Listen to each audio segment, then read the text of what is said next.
have you with us, officially in person. Great You've had a busy few months since we last spoke, raising money, 300 plus customers, MoneyGram relationship, the on-demand liquidity relationship. Talk us through it. It's exciting times.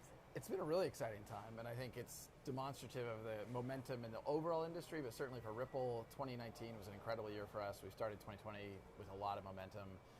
I think it really goes back to moving from that speculation that has driven the crypto market to utility, like solving problems for customers.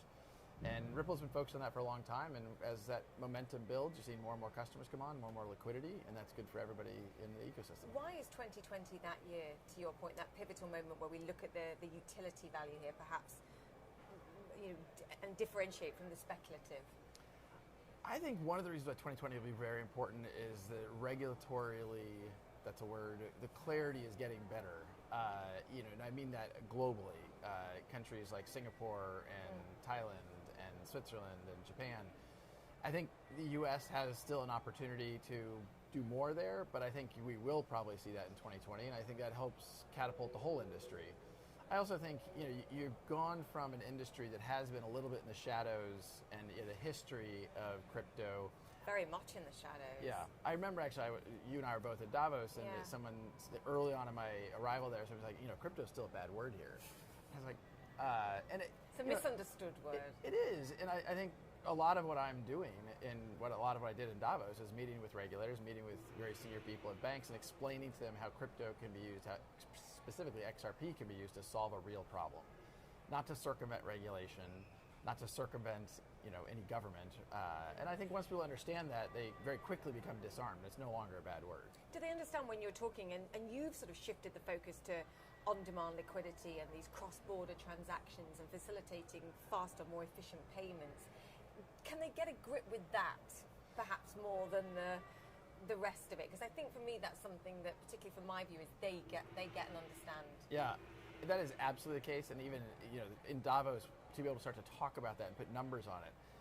Today, last week, we did $54 million of XRP flows into Mexico. That's 7.5% of all flow from US dollar to Mexican peso. You were 7% of the market. Last week. And that's up from maybe 3% in December. So this is growing very quickly. And look, these are huge industries that can be made massively more efficient by using these new technologies. But I think it goes back to what we said earlier. You have to focus on a real problem, a real customer, and drive that utility. Well, with 7.5% of liquidity into Mexico being driven through XRP, you start to really see, okay, this is not a science experiment. There's still a lot of people, I think, in the blockchain industry who aren't familiar with the fact of how much momentum we have here. You had Alex Holmes, the CEO of MoneyGram, on. Yeah, I think that's an example where it's one of our customers using XRP, and it's working. I mean, he said, look, I was pushing him to see what proportion of the market you could become of the daily volume, and he was like, look, you need a buyer, you need a seller here, so we're only limited in a sense by the number of people that are simply using the platform and available here. How quickly do you think, given that you're saying you've gone from 3% to 7% in just a couple of months, how quickly can you scale up? Because it's a tipping point of bringing more people onto the platform as well as anything else. Well, the great thing is, and this is true in the markets and here at the NYSE, liquidity begets liquidity. Yes. The more activity you see and the more people see, and frankly it was great, even the CEO of Bitso, the largest digital asset exchange in Mexico, has been out publicly talking about some of the dynamics he's seen. And instead of being dependent upon the speculative trading of crypto as his business, he now can say, look, I have institutional flows represent, last week, just one customer through Ripple is $54 million. That's fabulous for him. On a run rate, that's $2.5 billion flowing through what we call on-demand liquidity, or ODL. That's a big deal for his business, and that brings other players that want to say, well, wait a minute, that's good.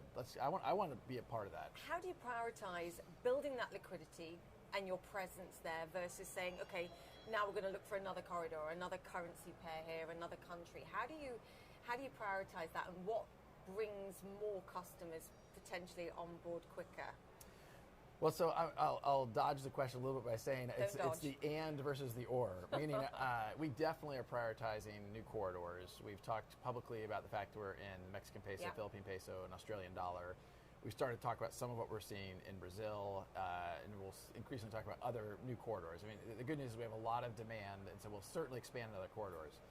But that isn't to say we do care about liquidity, using the Mexican peso as an example, and we are seeing liquidity naturally grow there because liquidity begets liquidity, and market makers, whether they're existing traditional market makers or crypto market makers, they see the liquidity and they realize, hey, there's an opportunity there, and so it's growing very well. We're off to Brazil. Dodging. Well, there's certainly, when we look at a framework or which countries, we want regulatory clarity. And that's key. And that's an important one.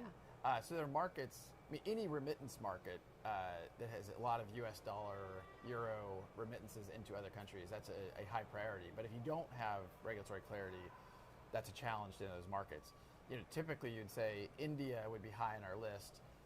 India hasn't yet provided a lot of clarity from a regulatory point of view, and so we have not prioritized. And that's key. You step back until you have that regularity clarity, because you don't waste the time. I wouldn't say we step back. We engage. It means a lot of frequent flyer miles for me. Okay, so you're engaging with India. For sure. And but back to what we said about Davos, it's sitting down with key regulators and explaining to them, this is not circumventing a KYC, know your customer check. It's not circumventing anti-money laundering checks. It's not. Once regulators understand you're not circumventing regulatory frameworks, they get very comfortable very quickly, and they lean in because they understand this is actually helping inclusion in the financial system. The people who are most burdened by remittance costs are those that can least afford it, and that's I think we all should care.